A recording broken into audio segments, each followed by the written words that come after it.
Do do do do. Hmm. Well, well, well.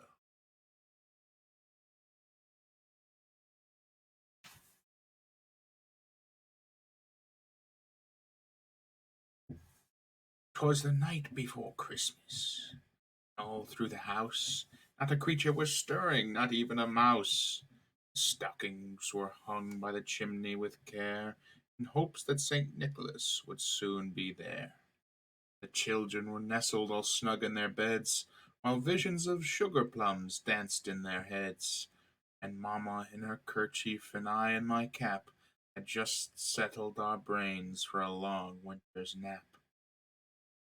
And out on the lawn there arose such a clatter, I sprang from the bed to see what was the matter. Away to the window I flew like a flash, tore open the shutters, and threw open the sash. The moon on the breast of the new fallen snow gave the luster of midday to objects below, when what to my wondering eyes should appear but a miniature sleigh and 8 tiny reindeer, with a little old driver so lively and quick, I knew in a moment it must be Saint Nick. More rapid than eagles his course they came, and he whistled and shouted and called them by name. Now Dasher, now Dancer, now Prancer and Vixen, on Comet, on Cupid, on Donner and Blixen. The top of the porch to the top of the wall. Now dash away, dash away all. As dry leaves before the wild hurricane fly, when they meet with an obstacle mount to the sky, so up to the housetop the couriers they fly, with the sleigh full of toys and St. Nicholas too. And then in a winking I heard on the roof the prancing and pawing of each little hoof. As I drew in my head I was turning around. Down the chimney St. Nicholas came with a bound. He was dressed all in fur from his head to his foot, and his clothes were all tarnished with ashes and soot. A bundle of toys was flung on his back, and he looked like a peddler just opening his pack. His eyes, how they twinkled, his dimples, how merry! His cheeks were like roses, his nose like a cherry. His droll little mouth was drawn up like a bow, and the beard of his chin was as white as the snow. The stump of a pipe he held in his teeth, the smoke it encircled his head like a wreath. He held a broad, he had a broad face and a little round belly that shook when he laughed like a bowl full of jelly. He was chubby and plump, a right jolly old elf, and I laughed when I saw him in spite of myself. A wink of his eye and a twist of his head soon gave me to know I had nothing to dread. He spoke not a word, but went straight to his work, and filled all the stockings, then turned with a jerk, and laying his finger aside of his nose, he gave a nod, up the chimney he rose. He sprung to his sleigh, to his team gave a whistle, and away they all flew, like the down of a thistle. But I heard him exclaim, ere he drove out of sight, "Happy Christmas to all, and to all a good night." That's Account of a Visit from St. Nicholas by Major Henry Livingston Jr. Bet you didn't know that was a Revolutionary War major that wrote that poem. You also probably didn't know it was called Account of a Visit from St. Nicholas, because I didn't. I say you didn't because I didn't, and everyone's the same as me. Well, now I gotta finish A Christmas Carol by Charles Dickens. Got a little bit about halfway through last time, through this long version here. Got through the introduction where we learned about Scrooge, this cantankerous old man who hates Christmas. He was visited by the ghost of his old accounting partner, money counting partner, counting, who told him he was going to be visited by 3 more ghosts. The first was the ghost of Christmas past, of course, who showed Scrooge the Christmases of his past, his childhood and his apprentice years working for a jolly man who would throw lavish Christmas parties. And Scrooge himself was so overtaken by these memories that he panicked and put the ghost out. Unfortunately, though, he now still has two more visitations coming to him. So we begin with Stab 3, the second of the three spirits. Awakening them in the middle of a prodigiously tough snore and sitting up in bed to get his thoughts together, Scrooge had no occasion to be told that the bell was again upon the strike of 1. He felt that he was restored to consciousness in the right nick of time, for the especial purpose of holding a conference with the second messenger dispatched to him through Jacob Marley's intervention. But finding that he turned uncomfortably cold, he began to wonder which of his curtains this new spectre would draw back.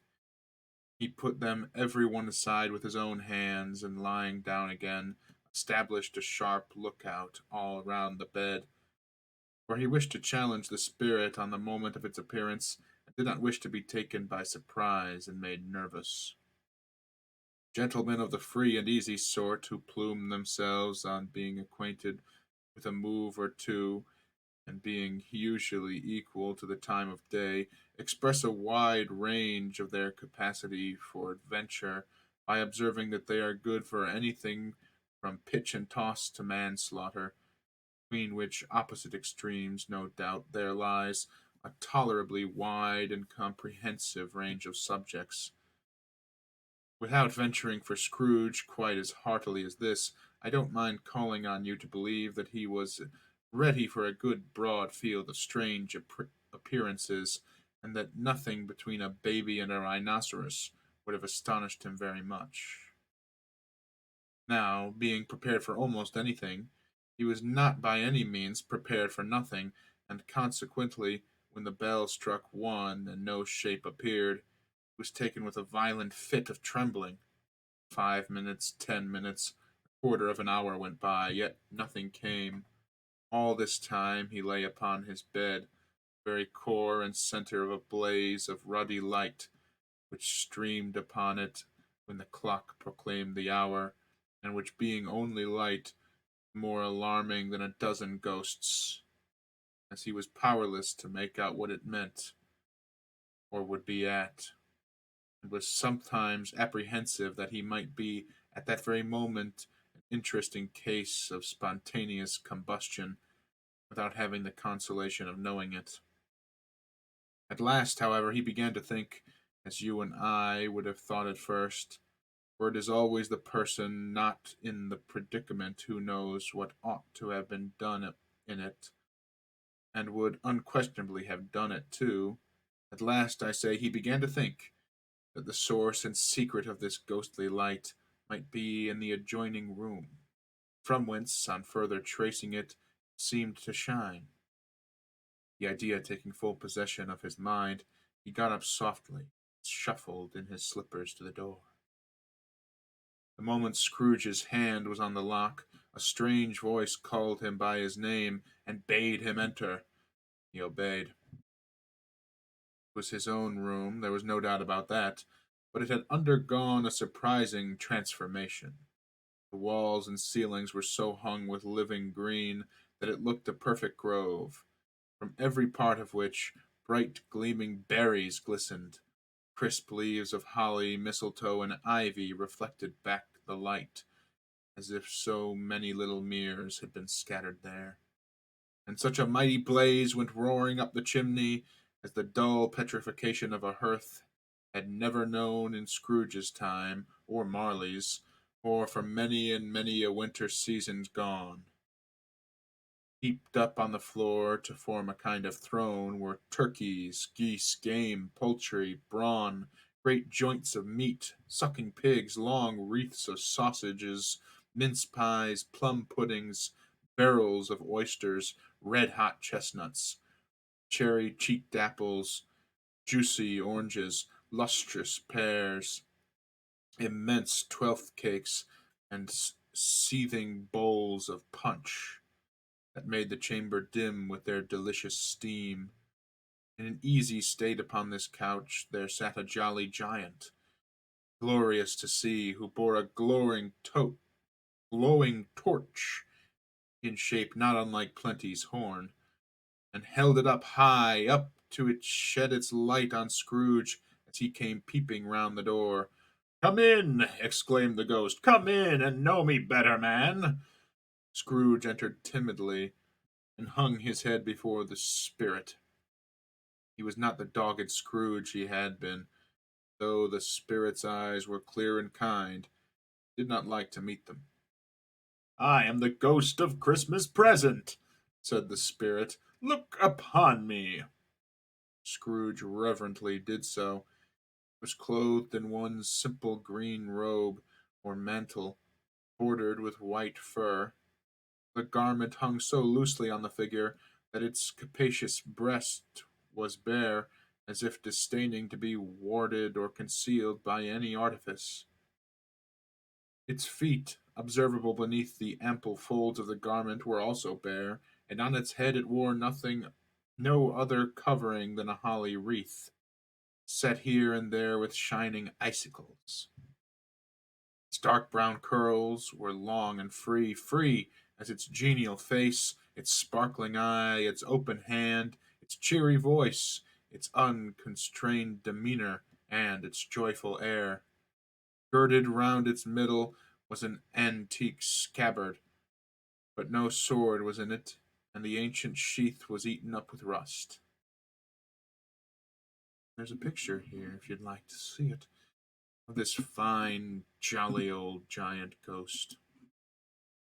I'll keep reading as I pull it up here. Uh, well, I guess I won't because it's kind of hard. I don't know how you're gonna read a book and type at the same time. Oh,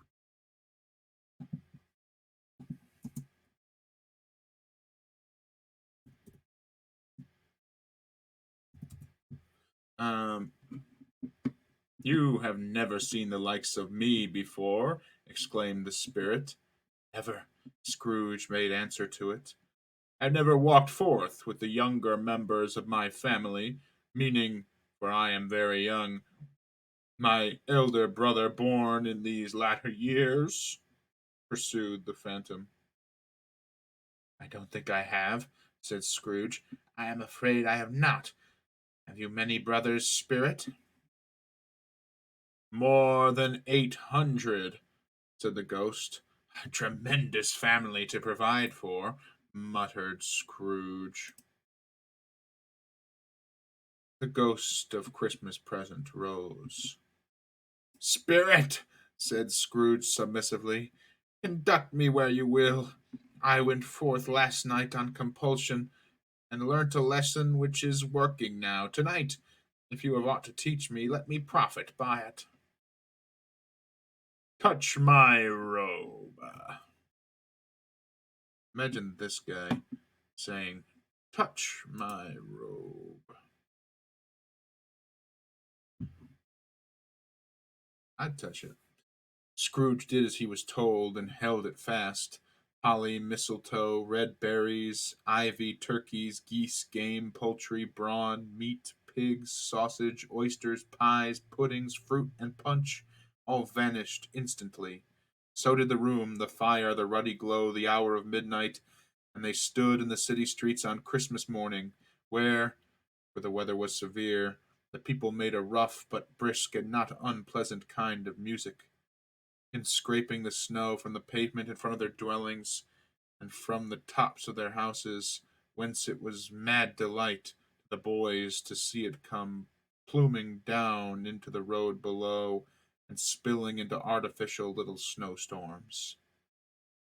The house fronts looked black enough, and the windows blacker, contrasting with the smooth white sheet of snow upon the roofs, and with the dirtier snow upon the ground, which the last deposit had been ploughed up in deep furrows by the heavy wheels of carts and wagons, furrows that crossed and recrossed each other hundreds of times, where the great street branched off and made intricate channels hard to trace in the thick yellow mud and icy water. The sky was gloomy, and the shortest streets were choked up with a dingy mist, half thawed, half frozen, whose heavier particles descended in a shower of sooty atoms, as if all the chimneys in Great Britain had, by one consent, caught fire, and were blazing away to their dear hearts' content. There was nothing very cheerful in the climate or the town, and yet there was an air of cheerfulness abroad that the clearest summer air and the brightest summer sun might have infused in vain. For the people who were shoveling away on the housetops were jovial and full of glee, calling out to one another from the parapets, now and then exchanging a fastidious snowball, better natured missile far than many a wordy jest, laughing heartily if it went right, and not less heartily if it went wrong. The poulterer's shop were still half open, and the fruiterers were radiant in their glory. There were great round pot-bellied baskets of chestnuts, shaped like the waistcoats of jolly old gentlemen, lolling at the doors, tumbling out into the street in their apole- apol- apoplectic opulence. There were ruddy, brown-faced, broad-girthed Spanish onions, shining in the fatness of their growth like Spanish friars, and winking from their shelves in wanton slyness at the girls as they went by, and glanced demurely at the hung-up mistletoe. There were pears and apples clustered high in blooming pyramids. There were bunches of grapes, made in the shopkeeper's benevolence to dangle from conspicuous hooks, that people's mouths might water gratis as they passed. There were piles of filberts, mossy and brown, recalling in their fragrance ancient walks among the woods, and pleasant shuffling ankles deep through the withering leaves. There were Norfolk biffins, squat and swarthy, set off the yellow of the oranges and the lemons, and in the great compactness of their juicy persons, urgently entreating and beseeching to be carried home in paper bags and eaten after dinner.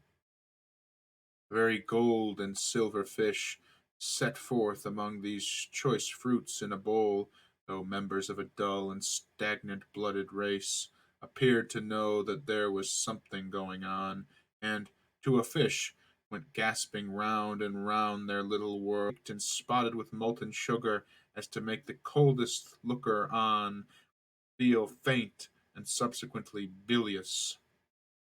Nor was it that the figs were moist and pulpy, or that the French plums blushed in modest tartness from their highly decorated boxes, or that everything was good to eat and in its Christmas dress. But the customers were all so hurried and so eager in the hopeful promise of the day, that they tumbled up against each other at the door, crashing their wicker baskets wildly, left their purchases upon the counter, came running back to fetch them, committed hundreds of the like mistakes in the best humor possible, while the grocer and his people were so frank and fresh that their polished hearts, with which they fastened their aprons behind, might have been their own, worn outside for general inspection, and for Christmas daws to peck at if they chose. But soon the steeples called good people all to church and chapel, and away they came, flocking through the streets in their best clothes, with their gayest faces, and at the same time there emerged from scores of by streets, lanes, and nameless turnings innumerable people, carrying their dinners to the bakers' shops. The sight of the poor revellers appeared to interest the spirit very much, for he stood with Scrooge beside him in a baker's doorway, and taking off the covers as their bearers passed, sprinkled incense on their dinners from this torch, and it was a very uncommon kind of torch. For once or twice, when there were angry words between some dinner carriers who had jostled each other, he shed a few drops of water on them from it, and their good humor was restored directly. For they said it was a shame to quarrel upon Christmas Day, and so it was, God love it, so it was. In time the bells ceased, and the bakers were shut up, and yet there was a genial shadowing forth of all these dinners and the progress of their cooking, and a thawed blotch of wet above each baker's oven, where the pavement smoked as if its stones were cooking too. Is there a peculiar flavor in what you sparkle from your torch? Asked Scrooge. There is my own. Would it apply to any kind of dinner on this day? Asked Scrooge. To any kindly given, to a poor one most. Why to a poor one most? Asked Scrooge. Because it needs it most. Spirit, said Scrooge after a moment's thought, I wonder you, of all the beings in many worlds about us, should desire to cramp these people's opportunities of innocent enjoyment. I, cried the spirit, you would derive them of their means of dining every seventh day, often the only day on which they can be said to dine at all, said Scrooge. Wouldn't you? I, cried the spirit. You seek to close these places on the seventh day, said Scrooge, and it comes to the same thing. I seek? Exclaimed the spirit. Forgive me if I am wrong. It must have been done in your name, or at least in that of your family, said Scrooge. There are some things upon this earth of yours, returned the spirit, who lay claims to know us, and who do their deeds of passion, pride, ill will, hatred, envy, bigotry, and selfishness in our name, who are as strange to us and all our kith and kin as if they had never lived. Remember that, and charge their doings on themselves, not us. Scrooge promised that he would, and they went on invisible as they had before, into the suburbs of the town. It was a remarkable quality of the ghost which Scrooge had observed at the baker's, that, notwithstanding his gigantic size, he could accommodate himself to any place with ease, and as he stood beneath a low roof quite as gracefully and like a supernatural creature as it was possible he could have only done in any lofty hall. And perhaps it was the greatest pleasure the good spirit had in showing off this power of his, or else it was his own kind, generous, hearty nature, his sympathy with all poor men, that led him straight to Scrooge's clerks. For there he was, and took Scrooge with him, holding to his robe, and on the threshold of the door the spirit smiled and stopped to bless Bob Cratchit's dwelling with the sprinkling of his torch. Think of that! Bob had but 15 bob a week himself. He pocketed on Saturdays but 15 copies of his Christian name, and yet the ghost of Christmas present blessed his 4-roomed house. Then uprose stout but poorly, in a twice-turned gown, but brave in ribbons, which are cheap and made a goodly show for sixpence. And she laid the cloth, assisted by Belinda Cratchit, second of her daughters, also brave in ribbons, while Master Peter Cratchit plunged a fork into the saucepan of potatoes, and getting the corners of his monstrous shirt collar, Bob's private property, conferred upon his son and heir in honor of the day, into his mouth, rejoiced to find himself so gallantly attired, and yearned to show his linen in the fashionable parks. And now two smaller Cratchits, boy and girl, came tearing in, screaming that outside the baker's they had smelt the goose and known it for their own. And basking in luxurious thoughts of sage and onion, these young Cratchits danced about the table and exalted Master Peter Cratchit to the skies, while he, not proud, although his colours nearly choked him, blew the fire, the slow potatoes bubbling up, knocked loudly at the saucepan lid to be let out and peeled. What has ever what has ever got your precious father, then? Said Mrs. Cratchit, and your brother, Tiny Tim, and Martha warn't as late last Christmas Day by half an hour. Here's Martha, mother, said a girl, appearing as she spoke. Here's Martha, mother, cried the two young Cratchits. Hurrah! There's such a goose, Martha. Why, bless your heart alive, how dear, how late you are, said Mrs. Cratchit, kissing her a dozen times and taking off her shawl and bonnet for her with officious zeal. We'd a deal of work to finish up last night, replied the girl, and had to clear away this morning, mother. Well, never mind so late as you come, said Mrs. Cratchit. Sit ye down before the fire, my dear, and have a warm. Lord bless ye. No, no, there's father coming, cried the two young Cratchits, who were everywhere at once. Hide, Martha, hide! So Martha hid herself, and in came little Bob the father, with at least 3 feet of comforter exclusive of the fringe hanging down before him, his hair was darned up and brushed to look sensible, and Tiny Tim upon his shoulder. Alas, for Tiny Tim, he bore a little crutch, and had his limbs supported by an iron frame.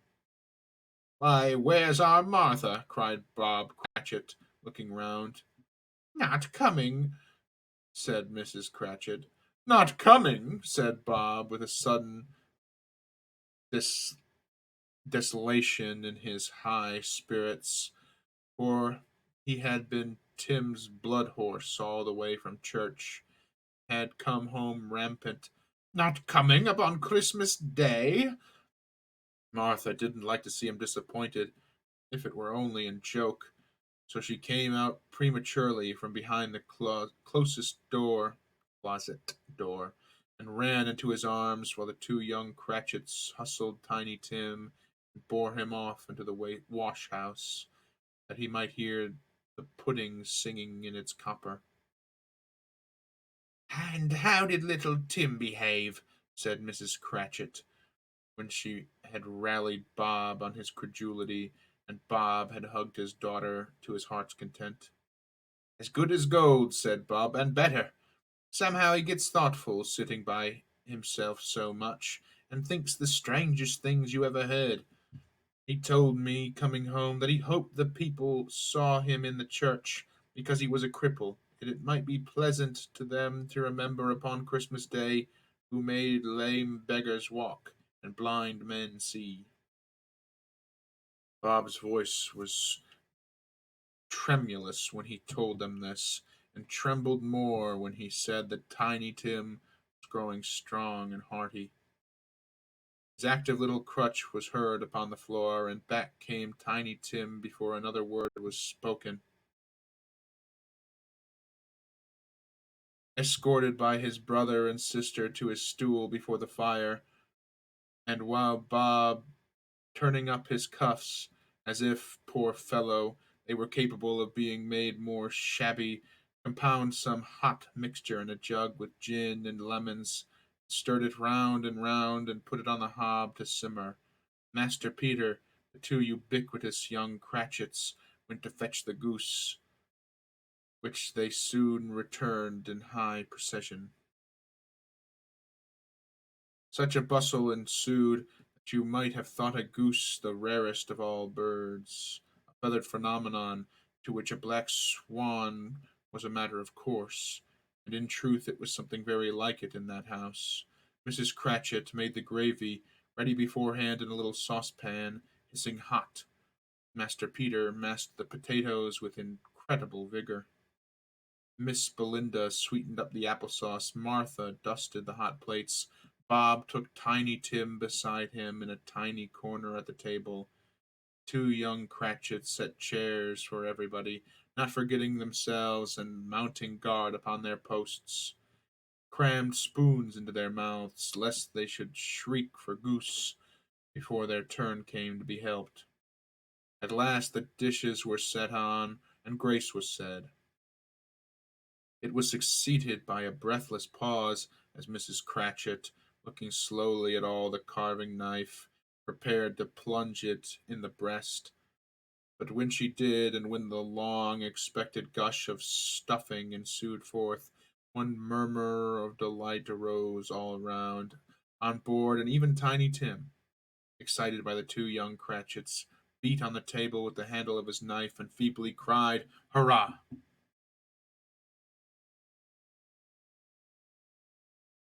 Merry Christmas, Morgan Olivia's 47. There never was such a goose. Bob said he didn't believe there was ever such a goose cooked. Its tenderness and flavor, size and cheapness were the themes of universal admiration. Elked out by applesauce and mashed potatoes, it was a sufficient dinner for the whole family, and indeed, as Mrs. Cratchit said with great delight, surveying one small atom of a bone upon the dish, they hadn't ate it all at last. And yet every one had had enough, and the youngest Cratchits in particular were steeped in sage and onion to the eyebrows. But now, the plates being changed by Miss Belinda, Mrs. Cratchit left the room alone, too nervous to bear witness, to take the pudding up and bring it in. Suppose it should not be done enough. Suppose it should break in, turning out. Suppose somebody should have got over the walls of the backyard and stolen it, while they were merry with the goose. Supposition at which the two young Cratchits became livid. All sorts of horrors were supposed. Hullo!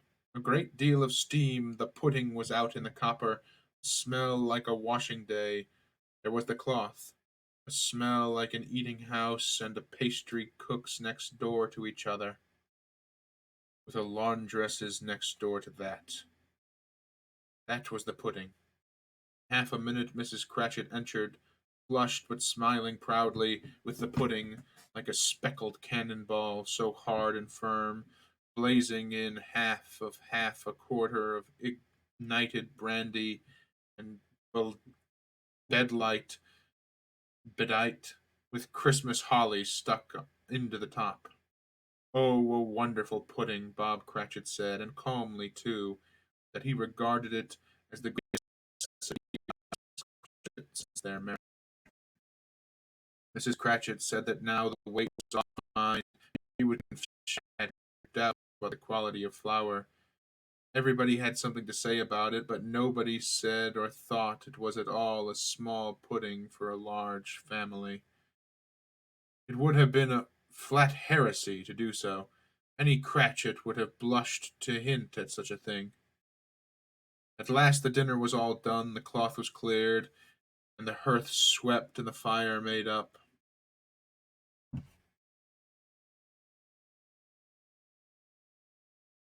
The compound in a jug being tasted and considered perfect. Apples and oranges were put upon the top table, and a shovelful of chestnuts on the fire.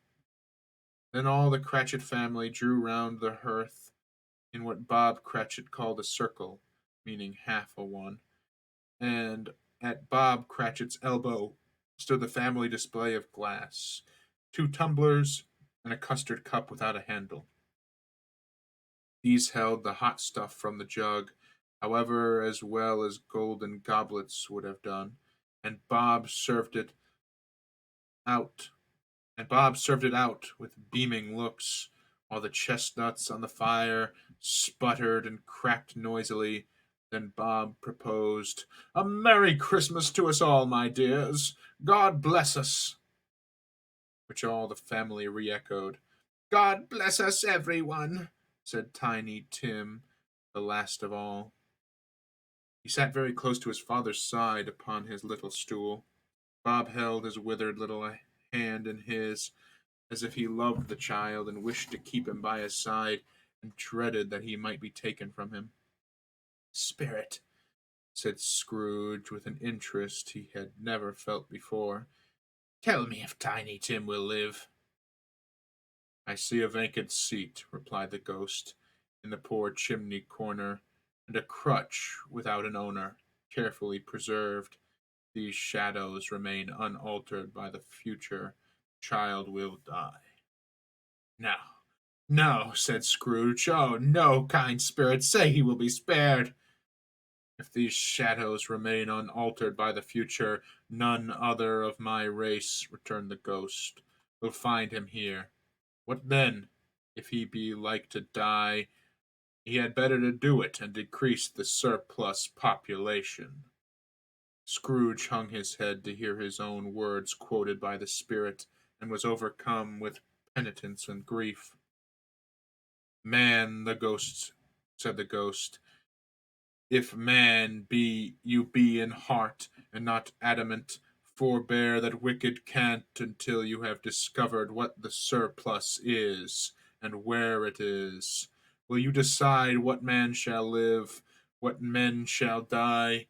It may be that in the sight of heaven you are more worthless and less fit to live than millions like this poor man's child. O God, to hear the insect on the leaf pronouncing on the too much life among his hungry brothers in the dust."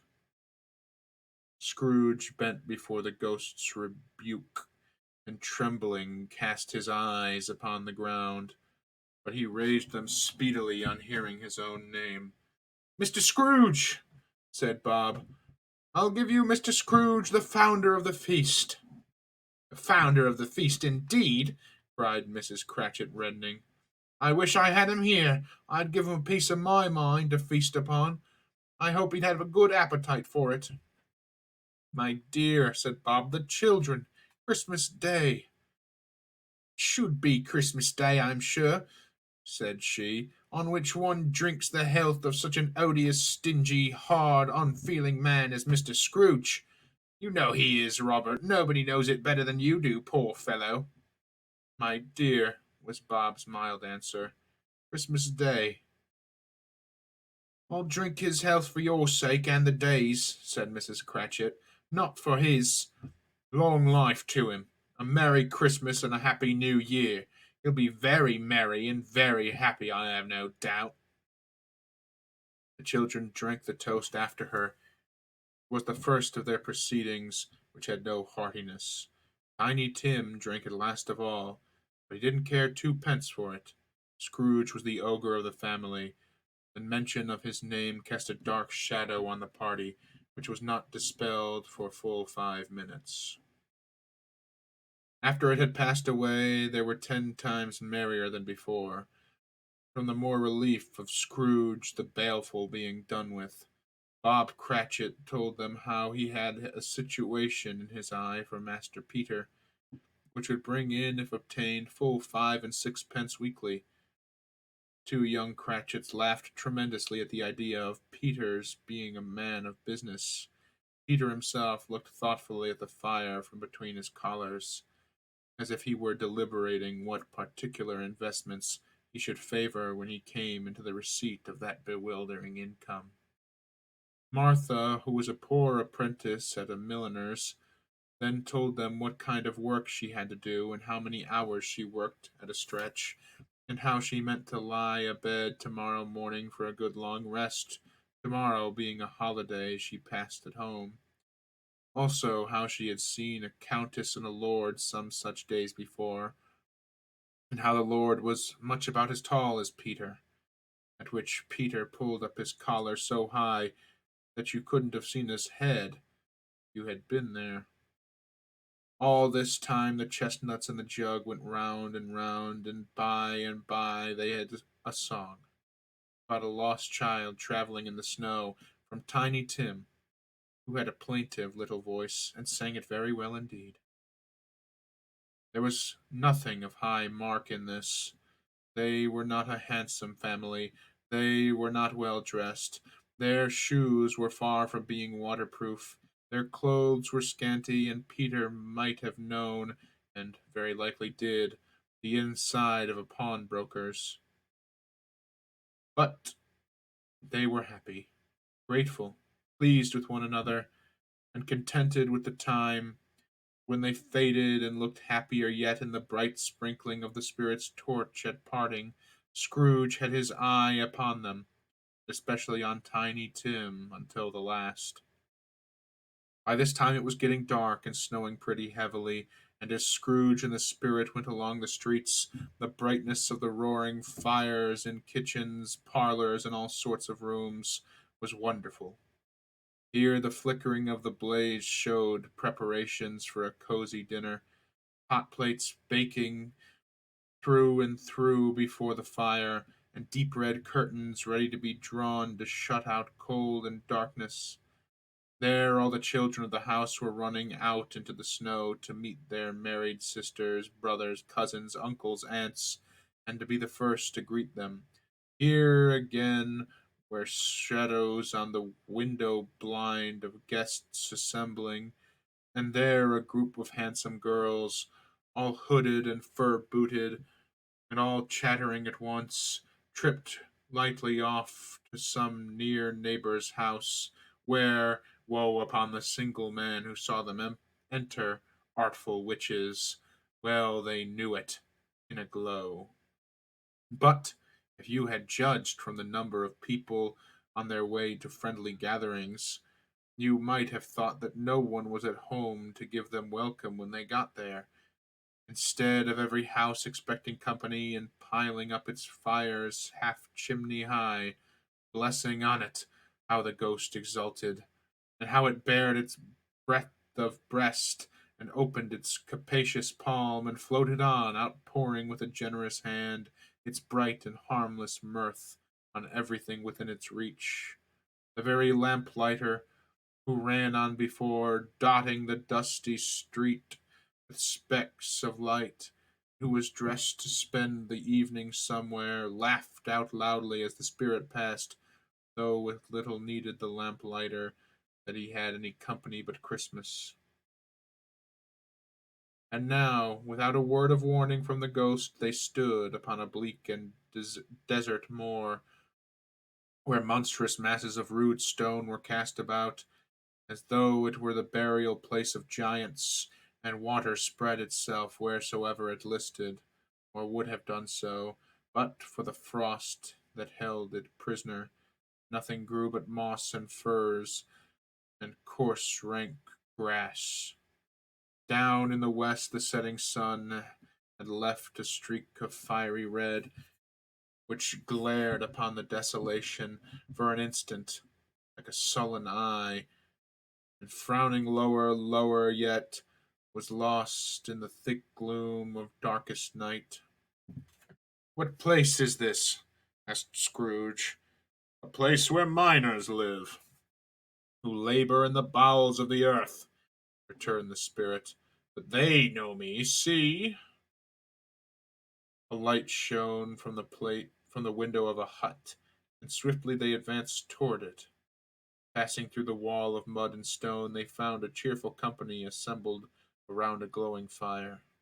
An old, old man and woman, with their children and their children's children, and another generation beyond that, all decked out gaily in their holiday attire. The old man, in a voice that seldom rose above the howling of the wind upon the barren waste, was singing them a Christmas song. It had been a very old song when he was a boy, and from time to time they all joined in the chorus. So surely as they raised their voices, the old man got quite blithe and loud. So surely as they stopped, his vigor sank again. The Spirit did not tarry here, but bade Scrooge hold his robe, and passing on above the moor, sped whither? Not to the sea. The sea, Scrooge's horror, looking back, he saw the last of the land, a frightful range of rocks behind them, and his ears were deafened by the thundering of water as it rolled and roared and raged among the dreadful caverns it had worn, fiercely tired to undermine the earth. But upon a dismal reef of sunken rocks, some league or so from shore, on which the waters chafed and dashed the wild year through, there stood a solitary lighthouse. Great heaps of seaweed clung to its base, and storm birds, born of the wind, one might suppose, as seaweed of the water, rose and fell about it, like the waves they skimmed. But even here, two men who watched the light had made a fire, and through the loophole in the thick stone walls shed out a ray of brightness on the awful sea. Joining their horny hands over the rough table at which they sat, they wished each other Merry Christmas in their can of grog. And one of them, the elder, too, his face all damaged and scarred with hard weather, as the figurehead of an old ship might be, struck up a sturdy song that was like a gale in itself. Again the ghost sped on above the black and heaving sea, on until being far away, as he told Scrooge from any shore, they lighted on a ship. They stood beside the helmsman at the wheel, the lookout at the bow, the officers who had the watch, dark, ghostly figures in their several stations, but every man among them hummed a Christmas tune, or had a Christmas thought, or spoke below his breath to his companion of some bygone Christmas day, with homeward hopes belonging to it. And every man on board, waking or sleeping, good or bad, had had a kinder word for another on that day than on any day in the year, had shared to some extent in its festivities, and had remembered those he cared for at a distance, and had known that they delighted to remember him.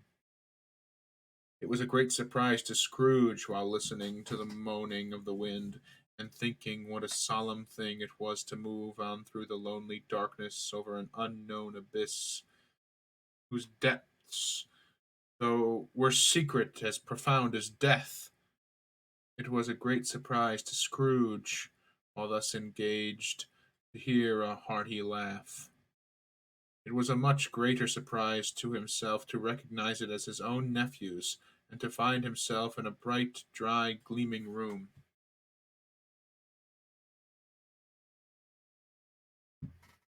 with the spirit standing smiling by his side, and looking at the same nephew, approving affability.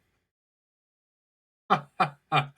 laughed Scrooge's nephew. "Ha ha ha ha!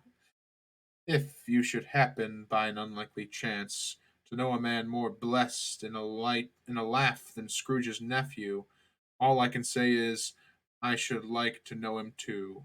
Introduce him to me, and I'll cultivate his acquaintance. It is a fair, even-handed, noble adjustment of things, and while there is infection in disease and sorrow, there is nothing in the world so irresistibly contagious as laughter and good humor." When Scrooge's nephew laughed in this way, holding his sides, rolling his head, and twisting his face into the most extravagant contortions, Scrooge's niece by marriage laughed as heartily as he, and their assembled friends, being not a bit be- behindhand, roared out lustily.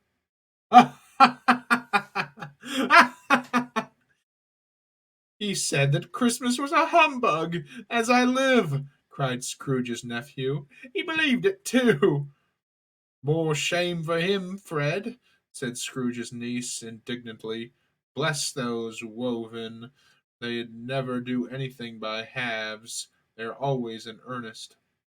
I don't know why I said woven. "Bless those women. They never do anything in halves. They are always in earnest." She was very pretty, exceedingly pretty, with a dimpled, surprised looking, capital face, A ripe little mouth that seemed made to be kissed, as no doubt it was. All kinds of good little dots about her chin that melted into one another when she laughed, and the sunniest pair of eyes you ever saw in any little creature's head, although she was what you would have called provoking, you know, but satisfactory too. Oh, perfectly satisfactory. He's a comical old fellow, said Scrooge's nephew. There's the truth, and not so pleasant as he might be. However, his offences carry their own punishment. I have nothing to say against him. I'm sure he's very rich, Fred, hinted Scrooge's niece. At least you always told me so. What of that, my dear? Said Scrooge's nephew. His wealth is of no use to him. He doesn't do any good with it. He doesn't make himself comfortable with it. He hasn't the satisfaction of thinking that he is ever going to benefit us with it. I have no patience with him, observed Scrooge's niece. Scrooge's niece's sister and all the other ladies expressed the same opinion. Oh, I have, said Scrooge's nephew. I'm sorry for him. I couldn't be angry with him if I tried. Who suffers by his ill whims? Himself, always. Here he takes it into his head to dislike us, and he won't come and dine with us. What's the consequence? He doesn't lose much of a dinner. Indeed, I think he loses a very good dinner, interrupted Scrooge's niece. Everybody else said the same, and they must be allowed to have been competent judges, because they had just had dinner, and, with the dessert upon the table, were clustered round the fire by lamplight. Well, I'm very glad to hear it, said Scrooge's nephew, because I haven't great faith in these young housekeepers. What do you say, Topper? Topper had clearly got his eye upon one of Scrooge's niece's sisters, for he answered that a bachelor was a wretched outcast, who had no right to express an opinion on the subject, whereat Scrooge's niece's sister, the plump one with the lace tucker, not the one with the roses, blushed. "You go on, Fred," said Scrooge's niece, clapping her hands. "He never finishes what he begins to say. He's such a ridiculous fellow." Scrooge's nephew revelled in another laugh, and as it was impossible to keep the infection off, though the plump sister tried hard to do it with aromatic vigor, his example was unanimously followed. "I was going to say," said Scrooge's nephew, "that the consequence of his taking a dislike to us, and not making merry with us, is, as I think, that he loses some pleasant moments, which could do him no harm. I am sure he loses pleasanter companions than he can find in his own thoughts, either in his mouldy old office or his dusty chambers. I mean to give him the same chance every year, whether he likes it or not, for I pity him. He may rail at Christmas till he dies, but he can't help thinking better of it if I defy him. If he finds me going there in a good temper year after year and saying, 'Uncle Scrooge, how are you?' it only puts him in the vein to leave his poor clerk £50. That's something. Think I shook him yesterday." It was their turn to laugh now at the notion of shaking Scrooge, but being thoroughly good natured and not much caring what they laughed at, so they laughed at any rate. He encouraged them in their merriment, and passed the bottle joyously. After tea they had some music, for they were a musical family, and knew what they were about. When they sung a glee or catch, I can assure you, especially Topper, who could growl away in the bass like a good one, and never swell the large veins in his forehead, or get red in the face over it. Scrooge's niece played well upon the harp, and played among other simple tunes a simple little air, a mere nothing you might learn to whistle it in 2 minutes, which had been familiar to the child who fetched Scrooge from the boarding house, as he had been reminded by the ghost of Christmas past. When this strain of music sounded, all the things that ghost had shown him came upon his mind. He softened more and more, and thought that if he could have listened to it often years ago, he might have cultivated the kindness of life for his own happiness with his own hands without resorting to the sexton's spade that buried Jacob Marley. But they didn't devote the whole evening to music. After a while, they played at forfeits, for it is good to be a children sometimes, and never better than at Christmas, when its mighty founder was a child himself. Stop! There was first a game at Blind Man's Bluff. Of course there was. And I no more believe Topper was really blind than I believe he had eyes in his boots. My opinion is that it was a done thing between him and Scrooge's nephew, and that the ghost of Christmas present knew it. The way he went after that plump sister in the lace tucker was an outrage on the credulity of human nature. Knocking down the irons, tumbling over the chairs, bumping against the piano, smothering himself among the curtains. Wherever she went, there he went. He always knew where the plump sister was. He couldn't he wouldn't catch anybody else. You had fallen up against him, as some of them did, on purpose. He would have made a feint of endeavoring to seize you, which you would have been an affront to your understanding, and would instantly have sidled off in the direction of the plump sister. She often cried out that it wasn't fair, that it really was not. But when at last he caught her, when, in spite of all her silken rustlings, her rapid flutterings past him, he got her into a corner whence there was no escape, then his conduct was the most execrable. For his pretending not to know her, his pretending that it was necessary to touch her headdress, and further to assure himself of her identity by pressing a certain ring upon her finger, and a certain chain upon her neck, was vile, monstrous. No doubt she told him her opinion of it, when another blind man being in office, they were so very confidential together behind the curtains.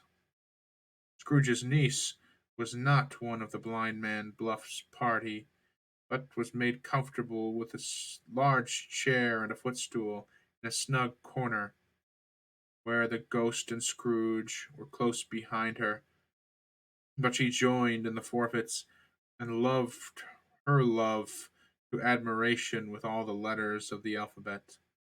Likewise at the game of how, when, and where, she was very great, and to the secret joy of Scrooge's nephew, beat her sisters hollow, though they were sharp girls too, as Topper could have told you. They might have been 20 people there, young and old, but they all played, and so did Scrooge, for wholly forgetting in the interest he had what was going on, his voice made no sound in their ears. He sometimes came out with his guess quite loud, very often guessed quite right, too. The sharpest needle, the best Whitechapel, warranted not to cut in the eye, was not sharper than Scrooge, blunt as he took it in his head to be. The ghost was greatly pleased to find him in this mood, and looked upon him with such favor that he begged like a boy to be allowed to stay until the guests departed. But this the spirit said could not be done. "There is a new game," said Scrooge. "1 half-hour, spirit, only one." It was a game called Yes and No, where Scrooge's nephew had to think of something, and the rest must find out what. He only answered their questions yes or no, as the case was. Brisk fire of questioning to which he was exposed elicited from him that he was thinking of an animal, a live animal, rather a disagreeable animal, a savage animal, an animal that growled and grunted sometimes, and talked sometimes, and lived in London, and walked about the streets, and wasn't made a show of, and wasn't led by anybody, and didn't live in a menagerie, and was never killed in a market, and was not a horse, or an ass, or a cow, or a bull, or a tiger, or a dog, or a pig, or a cat, or a bear. At every fresh question that was put to him, this nephew burst into a fresh roar of laughter, and was so inexpressibly tickled that he was obliged to get up off the sofa and stamp. At last the plump sister, falling into a familiar state, into a similar state, cried out, "I have found it out! I know what it is, Fred! I know what it is!" "What is it?" cried Fred. "It's your Uncle Scrooge!" Which it certainly was. Admiration was the universal sentiment, though some objected that the reply to "Is it a bear?" ought to have been "Yes," inasmuch as an answer in the negative was sufficient to have diverted their thoughts from Mr. Scrooge, supposing they had ever any tendency that way. "He had given us plenty of merriment, I am sure," said Fred, "and it would be ungrateful not to drink to his health. Here is a glass of mulled wine ready in our hands at the moment, and I say, Uncle Scrooge." "Well, Uncle Scrooge," they cried, "a Merry Christmas and a Happy New Year to the old man, whatever he is," said Scrooge's nephew. "He wouldn't take it from me, but may he have it nevertheless. Uncle Scrooge." Uncle Scrooge had imperceptibly become so gay and light of heart that he had pledged the unconscious company in terms, and thanked them in an inaudible speech, if the giant had given him time. But the whole scene passed off in the breath of the last words spoken by his nephew, and he and the spirit were again upon their travels. Much they saw and far they went, and many homes they visited, but always with a happy end. The spirit stood beside sick beds, and they were cheerful on foreign lands. They were close at home by struggling men. They were patient in their greater hope by poverty, and it was rich. In almshouses, hospital, and jail, in misery's every refuge, where vain man, his little brief authority, had not made fast the door, and barred the spirit out, he left his blessing and taught Scrooge his precepts. It was a long night, if it were only a night, but Scrooge had his doubt of this, because the Christmas holidays appeared to be condensed into the space of time they passed together. It was strange, too, that while Scrooge remained unaltered in his outward form, the ghost grew older, clearly older. Scrooge had observed this change, but never spoke of it till they left a children's Twelfth Night party. But when looking at the spirit as they stood together in an open place, he noticed that its hair was gray. "Are spirits' lives so short?" asked Scrooge. "My life upon this globe is very brief," replied the ghost. "It ends tonight." "Tonight!" cried Scrooge. "Tonight at midnight! Hark, the time is drawing near."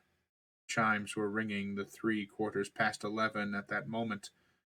"Forgive me if I am not justified in what I ask," said Scrooge, looking intently at the spirit's robe. "But I see something strange, and not belonging to yourself, protruding from your skirts. Is it a foot or a claw?" "It might be a claw, for there is flesh upon it," was the spirit's sorrowful reply. "Look here." From the folding of its robe it brought two children, wretched, abject, frightful, hideous, miserable. They knelt down at its feet, and clung upon the outside of its garment. "Oh, man, look here, down here!" exclaimed the ghost. They were a boy and girl, yellow, meager, ragged, scowling, wolfish, but prostrate too in their humility, where graceful youth should have filled their features out, and touched them with its freshest tints. A stale and shriveled hand, like that of age, had pinched and twisted them, pulled them into shreds, where angels might have sat enthroned,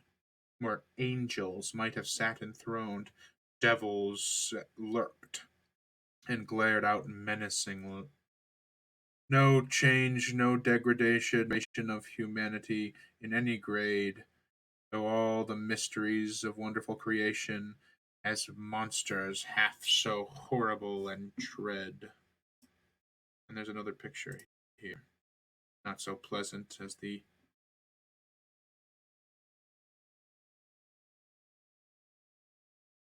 meager little poor boy and girl.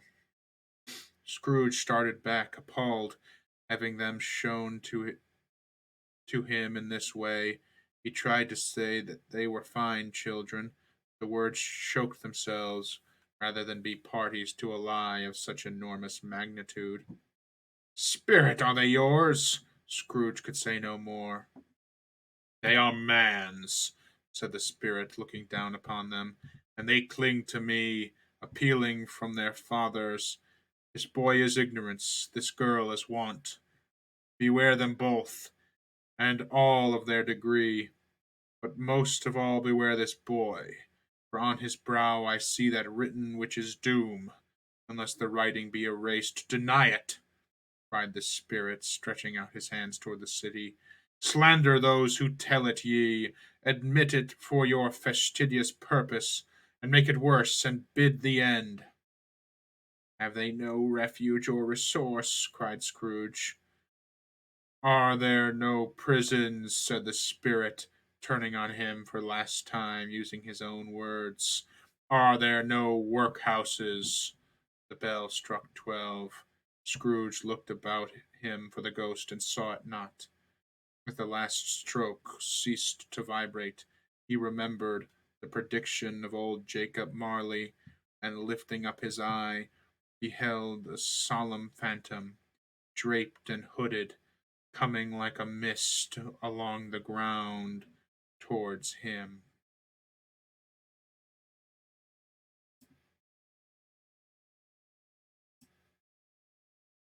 Stave 4. The Last of the Spirits. The phantom slowly, gravely, silently approached. When it came near him, Scrooge bent down upon his knee, for in the very air through which this spirit moved it seemed to scatter gloom and misery. It was shrouded in a deep black garment, which concealed its head, its face, its form, and left nothing of it visible save one outstretched hand.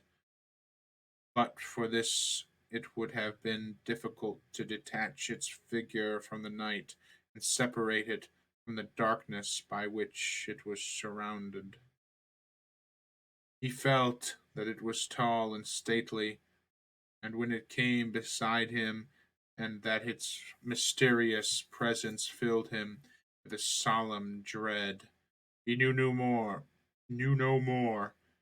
for the spirit neither spoke nor moved. Am I in the presence of the ghost of Christmas yet to come? Said Scrooge. The ghost answered not, but pointed outward its hand. You are about to show me shadows of the things that have not happened, but will happen in time before us? Said Scrooge pursued. Is that so, spirit? The upper portion of the garment was contracted for an instant in its folds, as if the spirit had inclined its head. That was the only answer he received. Although well used to ghostly company by this time, Scrooge feared the silent shape so much that his legs trembled beneath him, and he found that he could hardly stand. He prepared to follow it. The spirit paused a moment, as observing his condition, giving him time to recover. But Scrooge was all the worse for this. It thrilled him with a vague, uncertain horror to know that behind the dusky shroud there were ghostly eyes intently fixed upon him, while he, though he stretched his own the utmost, could see nothing but a special hand and one great heap of black. Ghost of the future, he exclaimed, I fear you more than any spectre I have seen, but as I know your purpose is to do me good, and as I hope to live to be another man from what I was, I am prepared to hear you bear your company, and do it with a thankful heart. Will you not speak to me? It gave him no reply. His hand was pointed straight before them. Lead on, said Scrooge, lead on! The night is waning fast, and it is precious time to me, I know. Lead on, spirit! Phantom moved away as it had come towards him. Scrooge followed in the shadow of its dress, which bore him up, he thought, and carried him along. They scarcely seemed to enter the city, for the city rather seemed to spring up about them, and encompass them of its own act. But there they were, in the heart of it, unchanged, among the merchants who hurried up and down and chinked the money in their pockets and conversed in groups and looked at their watches and trifled thoughtfully with their great gold seals and so forth, as Scrooge had seen them often. The spirit stopped beside one little knot of business men, observing that the hand was pointed to them. Scrooge advanced to listen to their talk.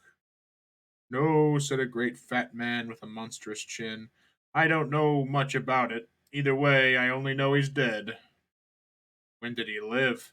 Inquired another. Or when did he die? Inquired another. Last night, I believe. Why, what was the matter with him? Asked a third, taking a vast quantity of snuff out of a very large snuff box. I thought he'd never die. God knows, said the first with a yawn, what he has done with his money. What has he done with his money? Asked a red-faced gentleman with a pendulous excretion on the end of his nose, the shock that shook like the gills of a turkey cock. I haven't heard, said the man with the large chin, yawning again. Left it to his company, perhaps. He hasn't left it to me, that's all I know. This pleasantry was received with a general laugh. It's likely to be a cheap funeral, said the same speaker, for upon my life I don't know of anybody to go to it. Suppose we make up a party and volunteer. I don't mind going if a lunch is provided, observed the gentleman with the excretions on his nose, but I must be fed if I make one. Another laugh. Well, I am the most disinterested among you, after all, said the first, for I never wear black gloves and I never eat lunch. But I'll offer to go if anybody else will. When I come to think of it, I'm not at all sure that I wasn't his most particular friend, for we used to stop and speak whenever we met. Bye bye. Speakers and listeners strolled away and mixed with other groups. Scrooge knew the men and looked toward the spirit for an explanation. The phantom glided into the streets. Its finger pointed to two persons meeting. Scrooge listened again, thinking that the explanation might lie here. He knew these men also perfectly. They were men of business, very wealthy, and of great importance. He had made a point always of standing well in their esteem, in a business point of view, that is, strictly in a business point of view. How are you? said one. How are you? Returned the other. Well, so the first old Scratch has got his own at last, eh? So I am told, returned the second. Cold, isn't it? Seasonable for winter time. You're not a skater, I suppose. No, no, something else to think of. Good morning. Not another word. That was their meeting, their conversation, and their parting. Scrooge was at first inclined to be surprised that the spirit should have should attach a point importance to conversations apparently so so trivial. But feeling assured that they must have some hidden purpose, he set himself to consider what it was likely to be. They could scarcely happen to have any bearing on the death of Jacob, his old partner, but that was past, and this ghost's province was the future. Nor could he think of any one immediately concerned with himself to whom he could apply them, but nothing doubting that to whomsoever they applied, they had some latent moral for his own improvement. He resolved to treasure up every word he heard, and know everything he saw, and especially to observe the shadow of himself when it appeared, for he had an expectation that the conduct of his future self would give him the clue he missed, and would render the solution of these riddles easy. He looked about in that very place for his own image, but another man stood. Hey, sorry, my cat. But another man stood in his accustomed corner, and although the clerk pointed to his usual time of day for being there, although the clock pointed to his usual time of day for being there, he saw no likeness of himself among the multitudes that poured in through the porch. It gave him little surprise, however, for he had been revolving in his mind a change of life, and I must be getting hungry, I can't read, and thought and hoped he saw his new-born resolutions carried out in this. Quiet and dark, beside him stood the phantom with its outstretched hand. When he roused himself from his thoughtful quest, he fancied from the turn of the hand, its situation in reference to himself, the unseen eyes were looking at him keenly. It made him shudder and feel very cold. They left the busy scene and went into an obscure part of the town where Scrooge had never penetrated before, although he recognized its situation and its bad repute. The ways were foul and narrow, and the shops and houses wretched, the people half naked, drunken, slipshods ugly, alleys and archways like so many cesspools disgorged their offences of smell and dirt and life upon the straggling streets, and the whole quarter reeked with crime, with filth, misery. Far in this den of infamous resort, there was a low-browed, beetling shop, below a penthouse roof, where iron, old rags, bottles, bones, and greasy offal were bought.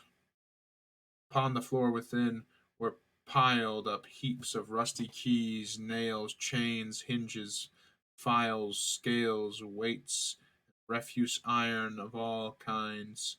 Secrets that few would like to scrutinize were bred and hidden in mountains of unseemly rags, masses of corrupted fat, sepulchres of bones, sitting in among the wares he dealt in by a charcoal stove made of old bricks was a gray-haired rascal nearly 70 years of age, who had screened himself from the cold air without by a frosty, frowsy curtaining of miscellaneous tatters hung upon a line, and smoked his pipe in the luxury of calm retirement.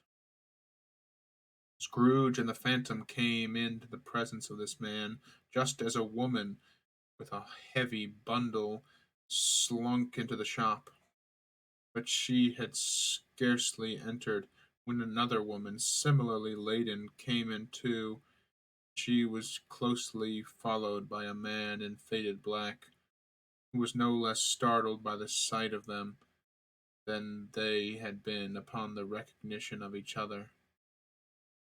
After a short period of blank astonishment, in which the old man with the pipe had joined them, they all three burst into laughter. "Let the chairwoman alone to be first," cried she who had entered first. "Let the laundress alone to be second, and let the undertaker's man alone to be the third. Look here, old Joe, here's a chance. If we hadn't all three met here without meaning it."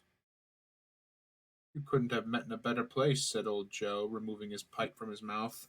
"Come into the parlor. You were made free of it long ago, you know, and the other two ain't strangers."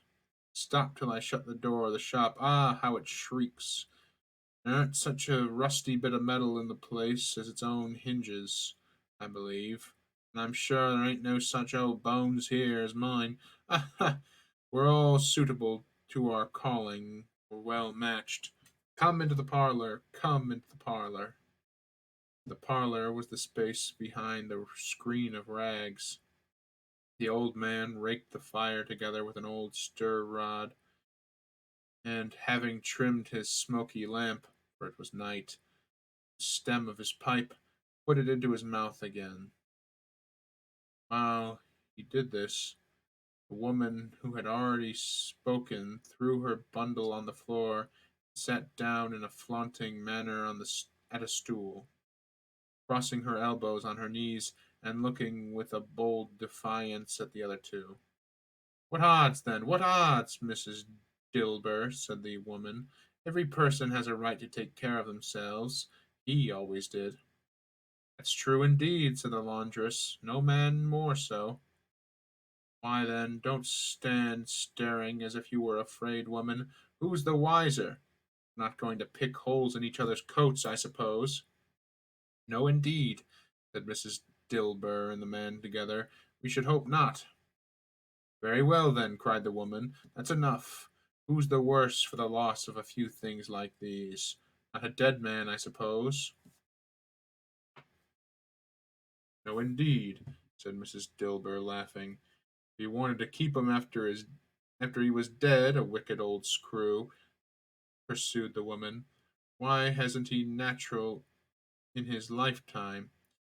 If he had been, he had somebody to look after him while he was struck with death, instead of lying gasping out his last there, alone by himself." "It's the truest word that was ever spoke," said Mrs. Dilber. "It's a judgment on him." "I wish it was a little heavier judgment," replied the woman. "And it should have been, you may depend on it, if I could have laid my hands on anything else. Open that bundle, old Joe, and let me know the value of it. Speak out plain. I'm not afraid to be the first, nor afraid of them to see it. We know pretty well that we were helping ourselves before we met here, I believe. It's no sin. Open the bundle, Joe." But the gallantry of her friends would not allow of this, and the man in faded black, mounting the breach first, produced his plunder. It was not extensive: a seal or two, a pencil case, a pair of sleeve buttons, and a brooch of no great value were all. They were severely examined and appraised by old Joe, who chalked the sums he was disposed to give for each upon the wall, and added them up into a total when he found there was nothing more to come. "That's your account," said Joe. "I wouldn't give another sixpence if I was to be boiled for not doing it. Who's next?" Mrs. Dilber was next. Sheets and towels, a little wearing apparel, two old-fashioned silver teaspoons, a pair of sugar tongs, and a few boots. Her account was stated on the wall in the same manner. "I always give too much to ladies. It's a weakness of mine. That's the way I ruin myself," said old Joe. "That's your account. You asked me for another penny, and made it an open question. I'd repent of being so liberal, and knock off half a crown." "And now undo my bundle, Joe," said the first woman. Joe went down on his knees for the greater convenience of opening it, and having unfastened a great many knots, dragged out a large and heavy roll of some dark stuff. "What do you call this?" said Joe. "Bed curtains?" "Ah," returned the woman, laughing and leaning forward on her crossed arms. "Bed curtains. You don't mean to say you took 'em, rings and all, with him lying there?" said Joe. "Yes, I do," replied the woman. "Why not?" "You were born to make your fortune," said Joe, "and you'll certainly do it." "I certainly shan't hold my hand." "When I can get anything in it by reaching it out, for the sake of such a man as he was, I promise you, Joe," returned the woman coolly. "Don't drop that oil upon the blankets now." "His blankets?" said Joe. Whose else do you think? Replied the woman. He isn't likely to take cold without him, I dare say. I hope he didn't die catching anything catching, eh? Said old Joe, stopping in his work and looking up. Don't be afraid of that, returned the woman. I ain't so fond of his company that I'd loiter about him for such things if he did. Ah, you might look through that shirt till your eyes ache, but you won't find a hole in it, nor a threadbare place. There's the best he had, and a fine one, too. They'd have wasted it if it hadn't been for me. What do you call wasting of it? Asked old Joe. Putting it on him to be buried in, to be sure, replied the woman with a laugh. Somebody was fool enough to do it, but I took it off again. If calico ain't good enough for such a purpose, it ain't good enough for anything. It's quite as becoming to the body. He can't look uglier than he did in that one. Scrooge listened to the dialogue in horror. They sat grouped upon their spoil. In the scanty light afforded by the old man's lamp, he viewed them with detestation and disgust, which could hardly have been greater, though they had been obscene demons marketing the corpse itself. Ha ha! Laughed the same woman, and old Joe, producing a flannel bag with money in it, pulled out their several gains upon the ground. This is the end of it, you see. He frightened every one away from him when he was alive, to profit us when he was dead. Ha ha ha! Spirit, said Scrooge, shuddering from his foot. I see, I see. The case of this unhappy man might be my own. My life tends that way now. Merciful heaven, what is this? He recoiled in terror. The scene had changed, and he almost touched a bare, uncertain bed, on which, beneath a ragged sheet, there lay something covered up, which, though it was dumb, announced itself in awful language. The room was very dark, too dark to be observed with any accuracy, though Scrooge glanced round it in obedience to a secret impulse, anxious to know what kind of room it was. A pale rising in the outer air, a pale light rising in the outer air, fell straight upon the bed, and on it, plundered and bereft, unwatched, unswept, uncared for, was the body of this man. Scrooge glanced towards the phantom. Its steady hand was pointed to the head. The cover was so carelessly adjusted, the slightest rising of it, the motion of a finger upon Scrooge's part, would have disclosed the face.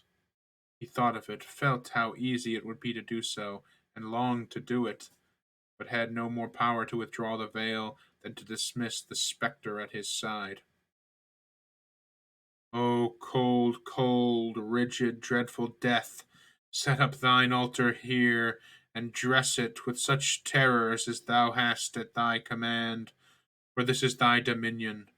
But of the loved, revered, and honored head, thou canst not turn one hair to thy dread purpose, or make one feature odious. It is not that the hand is heavy and will fall down when released. It is not that the heart and pulse are still, but that the hand was open, generous, and true, the heart brave, warm, and tender, and the pulse a man's. Strike, shadow, strike, and see his good deeds springing from the wound to sow the world with life immortal. No voice produced these words in Scrooge's ears, and yet he heard them when he looked upon the bed. He thought, if this man could be raised up now, what would his foremost thoughts? Avarice, hard dealing, griping cares, they had brought him to a rich end, truly. He lay in the dark, empty house, not a man, a woman, or a child to say that he was kind to me in this or that, and for the memory of one kind word I will be kind to him.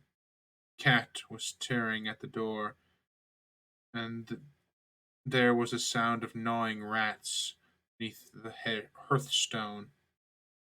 Would they what they wanted in the room of death, and why they were so restless and disturbed, Scrooge did not dare to think. "Spirit," he said, "this is a fearful place. In leaving it, I shall not leave its lesson. Trust me. Let us go." Still the ghost pointed with unmoved fingers to the head. "I understand you," Scrooge returned, "and I would do it, if I could. I have not the power, Spirit, I have not the power." Again it seemed to look upon him.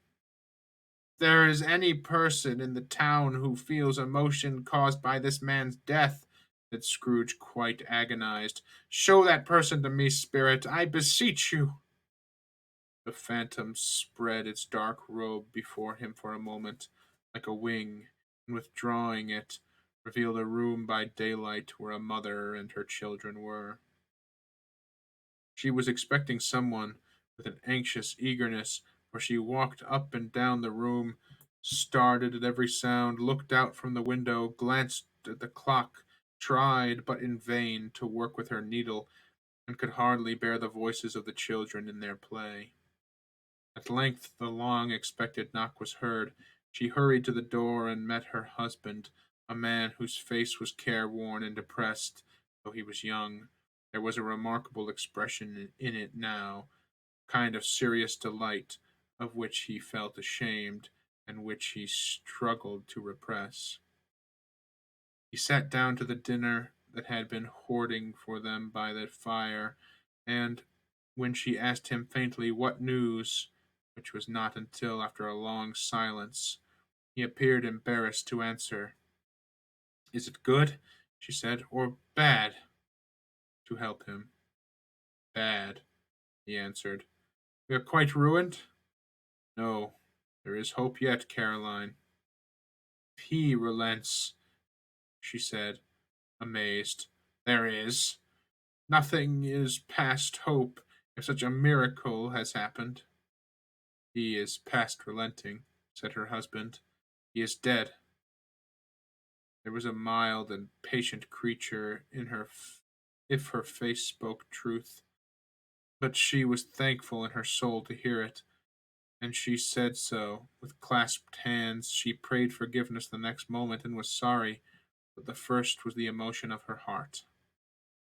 "But the half drunken woman whom I told you of last night said to me, when I tried to see him and obtain a week's delay, and what I thought was a mere excuse to avoid me, turns out to have been quite true. He was not only very ill, but dying then. To whom will our debt be transferred? I don't know. But before that time we shall be ready with the money, and even though we were not, it would be a bad fortune indeed to find so merciless a creditor in his successor. We may sleep tonight, light hearts, Caroline." Yes, soften it as they would, their hearts were lighter. The children's faces, hushed and cluttered round to hear what they so little understood, were brighter. It was a happier house for this man's death. The only emotion that the ghost could show, caused by the event, was one of pleasure. "Let me see some tenderness connected with a death," said Scrooge, "or that dark chamber which we left just now will be forever present to me." The ghost conducted him through several streets familiar to his feet. As they went along, Scrooge looked here and there to find himself, but nowhere was he to be seen. They entered poor Bob Cratchit's house, the dwelling he had visited before, and found the mother and children seated round the fire. Quiet, very quiet. The noisy little Cratchits were as still as statues in one corner, sat looking up at Peter, who had a book before him. The mother and her daughters were engaged in sewing, but surely they were very quiet. "And he took a child and set him in the midst of them." Where had Scrooge heard these words? He had not dreamed them. The boy must have read them out. As he and the spirit crossed the threshold, why did he not go on? The mother laid her work upon the table and put her hand up to her face. "The color hurts my eyes," she said. "Color? Ah, poor Tiny Tim. They're better now again," said Cratchit's wife. "It makes them weak by candlelight, and I wouldn't show weak eyes to your father when he comes home, for the world. Must be near his time." "Past it, rather," Peter answered, shutting up his book. "I think he has walked a little slower than he used these few last evenings, mother." They were very quiet again. At last she said, in a steady, cheerful voice that only faltered once, "I have known it him I have known him walk with I have known him walk with Tiny Tim upon his shoulder very fast indeed." "And so have I," cried Peter, "often." "And so have I," exclaimed another. So had all. "But he was very light to carry," she resumed, intent upon her work, "and his father loved him so, and it was no trouble, no trouble. And there is your father at the door." She hurried out to meet him, and little Bob and his comforter, he had no need of it, poor fellow, came in. His tea was ready for him on the knob, and they all tried who should help him to make to it most. Then the two young Cratchits got upon his knee and laid each child a little cheek against his face, as if they said, "Don't mind, father, don't be grieved." Bob was very cheerful with them, and spoke pleasantly to all the family. He looked at the work upon the table and praised the industry and speed of Mrs. Cratchit and the girls. They would be done. They'd be done. They would be done long before Sunday, he said. "Sunday? You went today, then, Robert?" said his wife. "Yes, yes, my dear," returned Bob. "I wish you could have gone. It wouldn't have done you good to see how green a place it is." "It would have done you good to see how green a place it is. I promise him. Oh, my goodness. But you'll see it often. I promised him that I would walk there on a Sunday. My little child," cried Bob.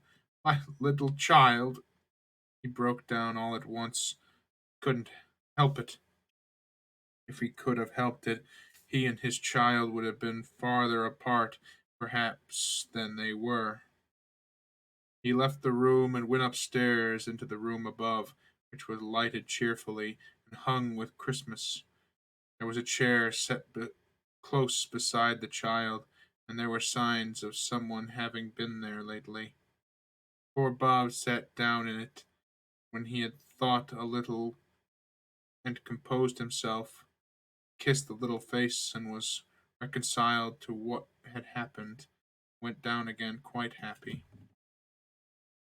They drew about the fire and talked, the girls and mother working still. Bob told them of the extraordinary kindness of Mr. Scrooge's nephew, whom he had scarcely seen but once, and who, meeting him in the street that day, and seeing that he looked just a little down, said Bob, inquired what had happened to distress him.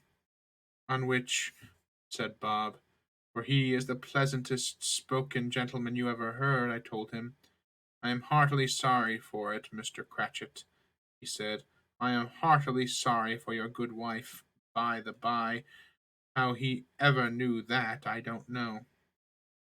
"Knew what, my dear?" "Why, that you were a good wife," replied Bob. "Everybody knows that," said Peter. "Very well observed, my boy," cried Bob. "I hope they do. Heartily sorry," he said, "for your good wife. If I can be of service to you in any way," he said, giving me his card, "that's where I live. Pray come to me." "No, it wasn't," cried Bob, "for the sake of anything he might be able to do for us, so much as for his kind way, that this was quite delightful. It really seemed as if he had known our Tiny Tim, and felt with us." "Sure, he's a good soul," said Mrs. Cratchit. "You would be surer of it, my dear," returned Bob. "You saw and spoke to him. I wouldn't be surprised at all, mark what I say, he got Peter a better situation. Only hear that, Peter, said Mrs. Cratchit. And then, cried one of the girls, Peter will be keeping company with someone and seating up for himself. Get along with you, retorted Peter, grinning. It's just as likely as not, said Bob. One of these days, though, there's plenty of time for that, my dear. But however and whenever we part from one another, I'm sure we shall none of us forget poor Tiny Tim, shall we? Or this first parting that there was among us. Never, father, they cried all. And I know, said Bob, I know, my dears, that when we recollect how patient and mild he was, although he was a little child, we shall not quarrel easily among ourselves, and forget poor Tiny Tim in doing it. No, never, father, they all cried again. I'm very happy, said little Bob. I'm very happy. Mrs. Cratchit kissed him, his daughters kissed him, the two young Cratchits kissed him, and Peter and himself shook hands. Spirit of Tiny Tim, tiny childish essence was from God. Spectre, said Scrooge, something informs me that our parting moment is at hand. I know it, but I know not how. Tell me what man that was whom we saw lying dead. The ghost of Christmas yet to come conveyed him, as before, though at a different time, he thought. Indeed, there seemed no order in these latter visions, save that they were in the future, into the resorts of business men, but showed him not himself. Indeed, the spirit did not stay for anything. It went straight on, as to the end just now desired, till besought by Scrooge to tarry for a moment. This court, said Scrooge, through which we hurry now, is where my place of occupation is, and has been for a length of time. I see the house. Let me behold what I shall be in days to come. The spirit stopped. The hand was pointed elsewhere. The house is yonder, exclaimed Scrooge exclaimed. Why do you point away?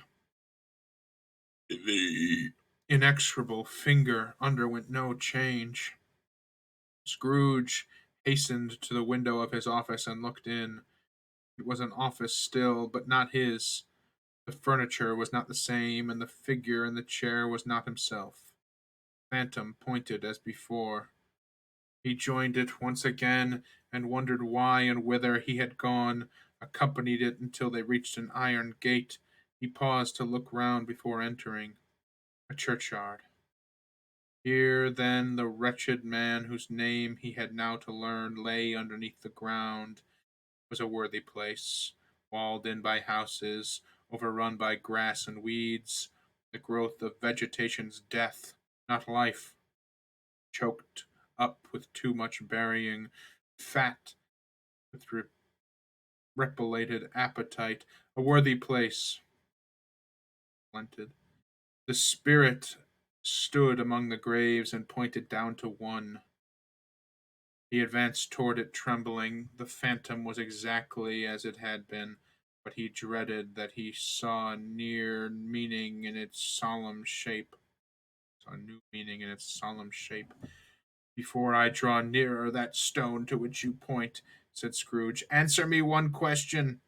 Are these the shadows of the things that will be, or are they shadows of things that may be only? Still the ghost pointed downward to the grave by which it stood. Men's courses will foreshadow certain ends, to which, if preserved in, they must lead, said Scrooge. But if the courses be departed from, the ends will change. Say it thus, with what you show me. The spirit was immovable as ever. Scrooge crept towards it, trembling as he went, and following the finger, read upon the stone of the neglected grave his own name, Ebenezer Scrooge. And there's a picture.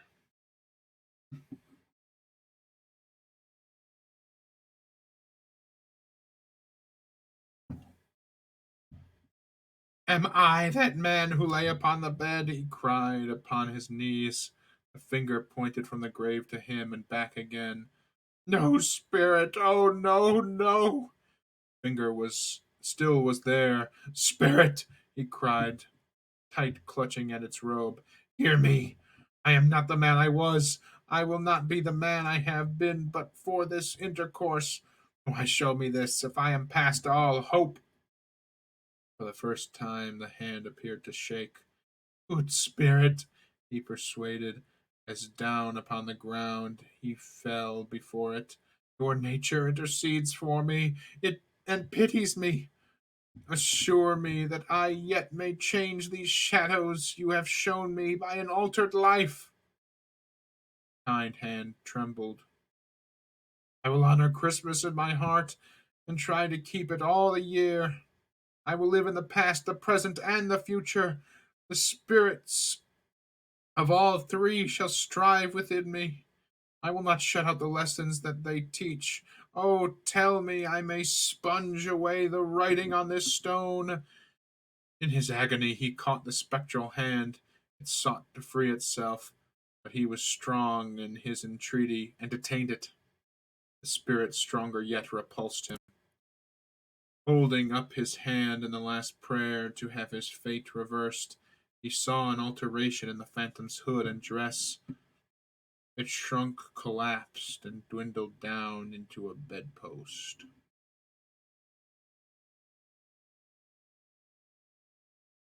Stav 5, the end of it. Yes! And the bedpost was his own, the bed was his own, the room was his own, best and happiest of all the time before him was his own, to make amends in. I will live in the past, the present, and the future, Scrooge repeated, and he scrambled out of bed. The spirits of all three shall strive within me. Oh, Jacob Marley, heaven and the Christmas time be praised for this. I say it on my knees, old Jacob, on my knees. He was so fluttered and so glowing with his good intentions that his broken voice would scarcely answer to his call. He had been sobbing violently in his conflict with the spirit, and his face was wet with tears. They're not torn down, cried Scrooge, folding one of his bed curtains in his arm. They're not torn down, rings and all. They are here. I am here. The shadows of the things that would have been may be dispelled. They will be. I know they will. His hands were busy with his garments at all this time, turning them inside out, putting them on upside down, tearing them, mislaying them, making them parties to every kind of extravagance. I don't know what to do, cried Scrooge, laughing and crying in the same breath, and making a perfect Laocoon of himself with his stockings. I'm as light as a feather. I'm as happy as an angel. I'm as merry as a schoolboy. I'm as giddy as a drunken man. A Merry Christmas to everybody, and a Happy New Year to all the world. Hallo here! Whoop! Hallo!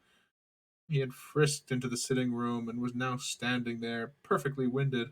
There's a saucepan that the gruel was in, cried Scrooge, starting off again and going to the fireplace. There's the door by which the ghost of Jacob Marley entered. There's the corner where the ghost of Christmas present sat. There's the window where I saw the wandering spirits. It's all right. It's all true. It all happened. Ready for a man who had been out of practice for so many years. Really, for a man who had been out of practice for so many years, it was a splendid laugh, a most illustrious laugh, the father of a long line of brilliant laughs. I don't know what day of the month it is, said Scrooge. I don't know how long I've been among the spirits. I don't know anything.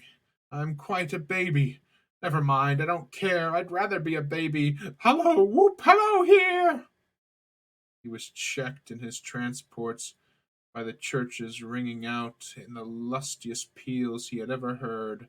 Clash, clang, hammer, ding, dong, bell, bell, dong, ding, hammer, clash, clang. Oh, glorious, glorious! Running to the window, he opened it and put out his head. No fog, no mist, clear, bright, jovial, stirring cold, cold, piping for the blood to dance to.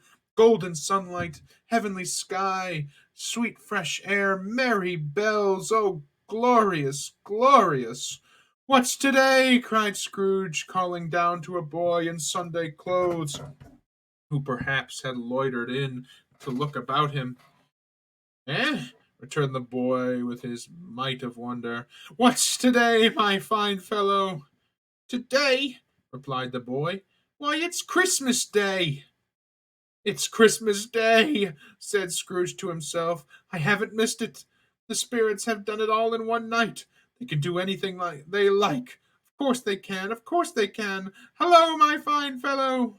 Hello, returned the boy. Do you know the poultryers in the next street but one at the corner? I should hope I did, replied the lad.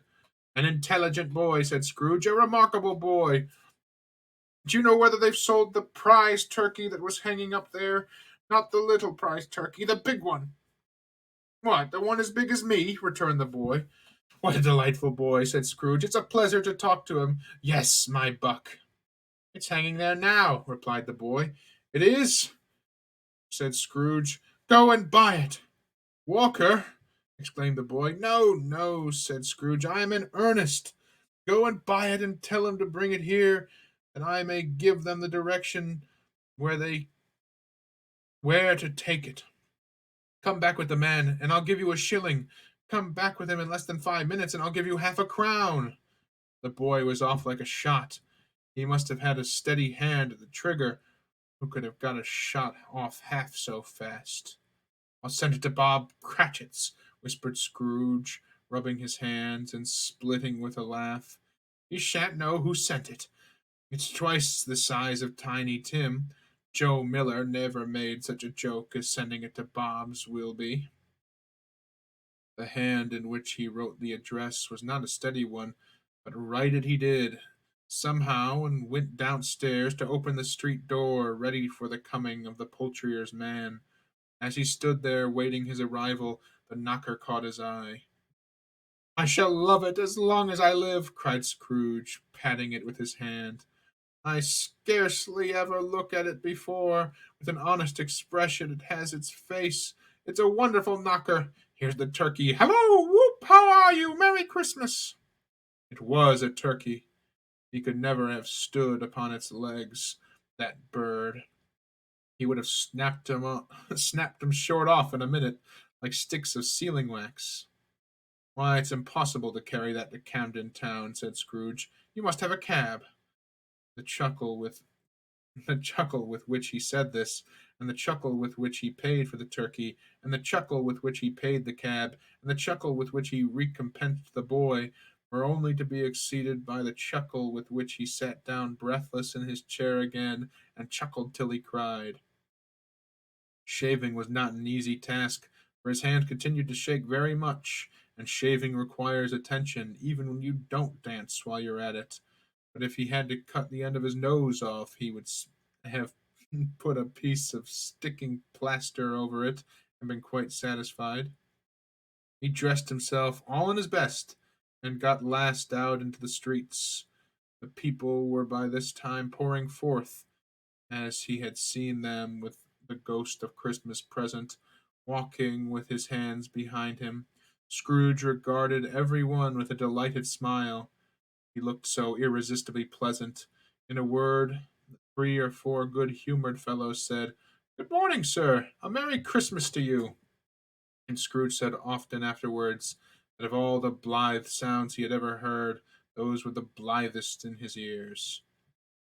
He had not gone far when, on coming towards him, he beheld the portly gentleman who had walked into his counting-house the day before, and said, Scrooge and Marley's, I believe. It sent a pang across his heart to think how this old gentleman would look upon him when they met. But he knew what path lay straight before him, and he took it. My dear sir, said Scrooge, quickening his pace, and taking the old gentleman by both his hands, how do you do?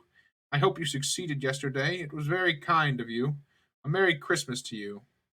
Mr. Scrooge? Yes, said Scrooge, that is my name, and I fear it may not be pleasant to you. Allow me to ask your pardon.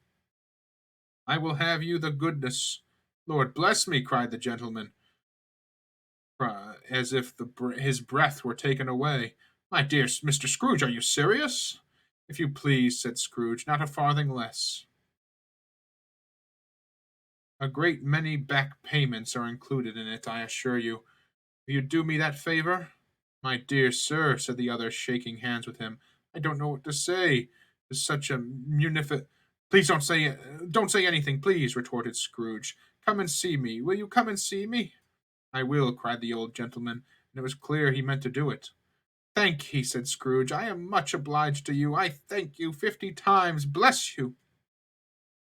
He went to church and walked about the streets and watched the people hurrying to and fro, and patted children on the head, and questioned beggars, and looked down in the kitchens of houses and up to the windows, and found that everything could yield him pleasure.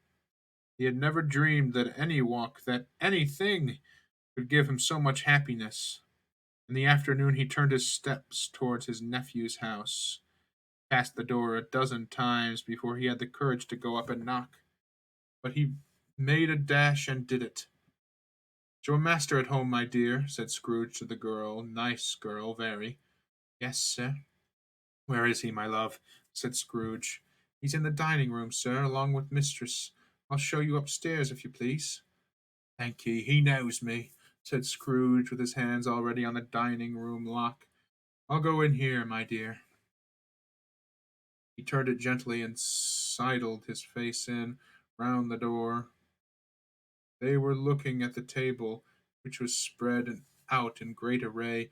These young housekeepers are always nervous on such points, and like to see everything is right. "Fred!" said Scrooge. Dear heart alive, how his niece by marriage started! Scrooge had forgotten for the moment about her sitting in the corner with the footstool, or he wouldn't have done it on any account. "Why, bless my soul!" cried Fred. "Who's that?" "It's I, your Uncle Scrooge. I have come to dinner. Will you let me in, Fred?" Let him in? It is a mercy he didn't shake his arm off. He was at home in 5 minutes. Nothing could be heartier. His niece looked just the same. So did Topper when he came. So did the plump sister when she came. So did everyone when they came. Wonderful party, wonderful games, wonderful unanimity, wonderful happiness. But he was early at the office next morning. Oh, he was early there, if only he could be there first, and catching Bob Cratchit coming late. That was the last thing he had set his heart upon. But he did it. Yes, he did. The clock struck 9. No Bob. A quarter past. No Bob. He was full 18 minutes and a half behind his time. Scrooge sat with his door wide open, that he might see him come into the tank.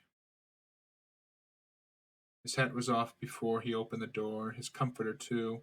He was on his stool in a jiffy, driving away with his pen as if he were trying to overtake 9 o'clock. "Hello, I'm very sorry," said Bob. "I am behind my time." "You are?" repeated Scrooge. "Yes, I think you are. Step this way, sir, if you please." "It's only once a year, sir," pleaded Bob, appearing from the tank. "It shall not be repeated. I was making rather merry yesterday, sir."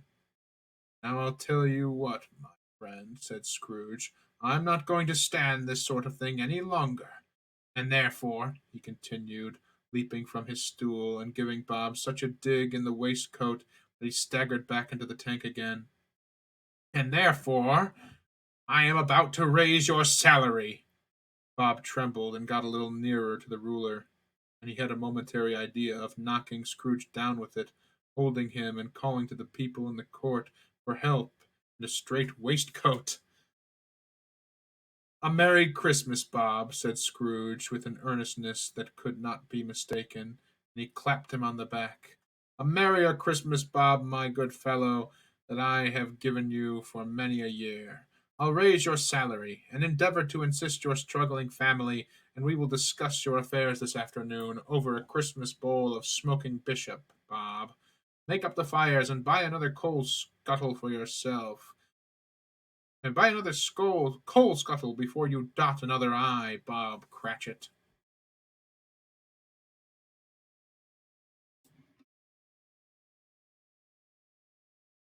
Scrooge was better than his word.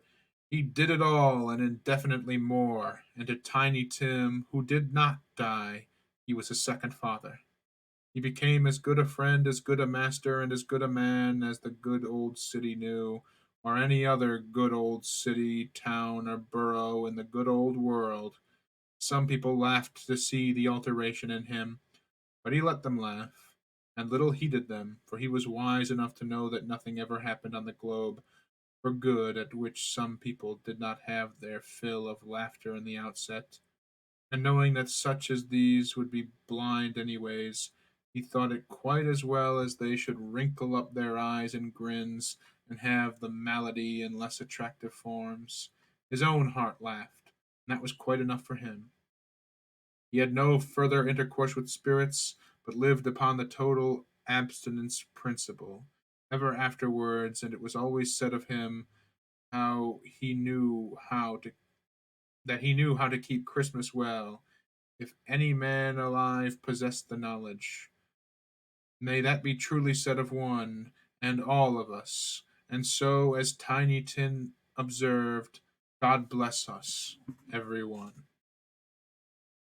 And that's A Christmas Carol. Not a bad little story there. Like Tiny Tim observed, God bless us, every one. Merry Christmas to one and all, and to all a good night.